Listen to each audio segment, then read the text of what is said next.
I got a message from a pal that had travelled from Dallas last night. He sent me this message. I was sitting in a Vietnamese restaurant. He sent me a picture of a pizza and said he'd gone into this pizza place on the way to his digs, and the woman said to him, "Oh, you're Scottish. You're not paying a dime, honey. Here's a free pizza." So I'm going to brush up on my Scottish accent because I'm often accused of not being a proper Scot, and I'm going to get out there and try and get a free lunch. We're going to Boston. He's there. Les Snowdon, can you hear me? Come in. Hello, how are you? I'm not too bad at all, thank you. And now the Egyptian Football Federation is accusing FIFA of a fix over a disallowed goal in last night's game against Argentina. I was watching it, actually, and the Egyptians were 1-0 up when another goal, and it was such a good goal, was ruled out, and they eventually lost 3-2. Throughout the tournament, we've been talking to Les around this time, Monday to Thursday, and it's been quite the tale and quite the adventure for you, Les. I just want you to know, were you watching that Argentina-Egypt game yesterday? I was watching it in an airport. It was St. Louis. St. Louis. I was watching it in a crowd. We were standing outside a bar. We didn't go into the bar because we would have had to buy a drink if we went into the bar. So we were outside the bar watching it on one of their big TVs. I watched it. It was controversial. It was scandalous that goal was ruled off. VAR, I'm a big fan of VAR, but to take the game back to the other end of the pitch and to disqualify a goal because of a foul that the referee didn't spot at the time was just an absolute disgrace.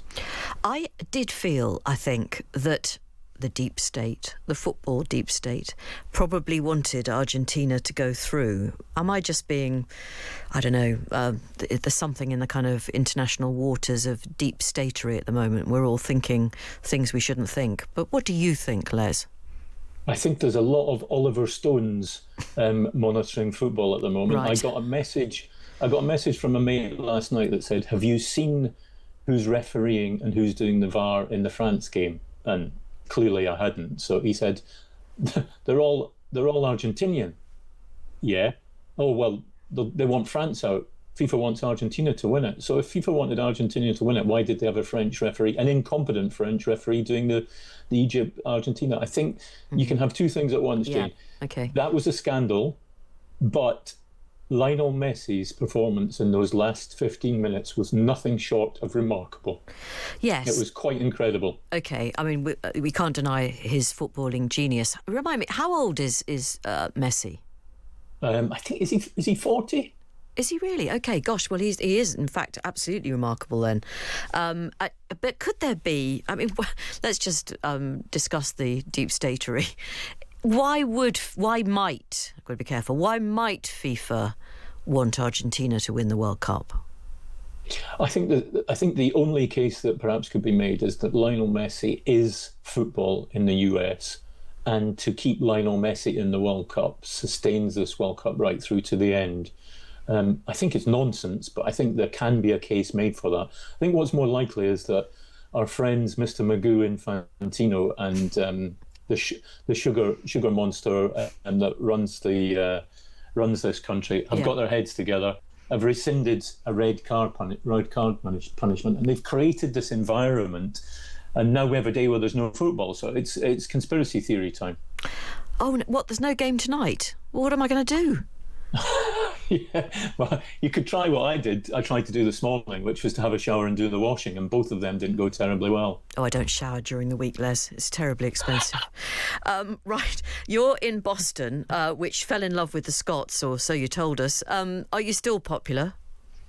Well, I got a message from a pal that had travelled from Dallas last night. He sent me this message. I was sitting in a Vietnamese restaurant. He sent me a picture of a pizza and said he'd gone into this pizza place on the way to his digs, and the woman said to him, "Oh, you're Scottish. You're not paying a dime, honey. Here's a free pizza." So I'm going to brush up on my Scottish accent because I'm often accused of not being a proper Scot, and I'm going to get out there and try and get a free lunch. Right. Well, if anyone can get a free lunch, I'm sure you can. Let us know what happens. Now, the game tomorrow is France and Morocco, and I wonder, so where will the deep state people think the victory is going to go here? Where is it designated?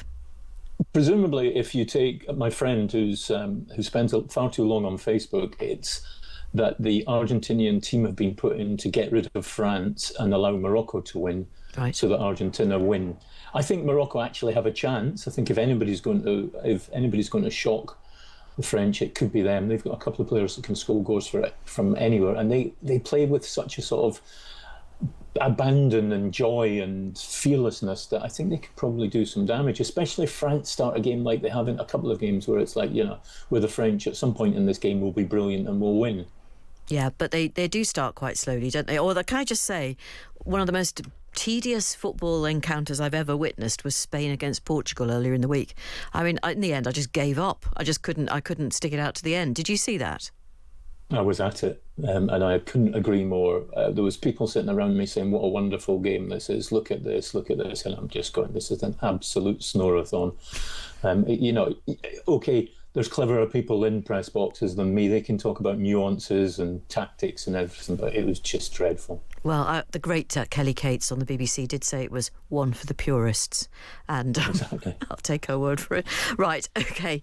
So England-Norway looms. How are we for injuries? Apart from Jordan Henderson, which is unfortunate, are England looking okay for Saturday night?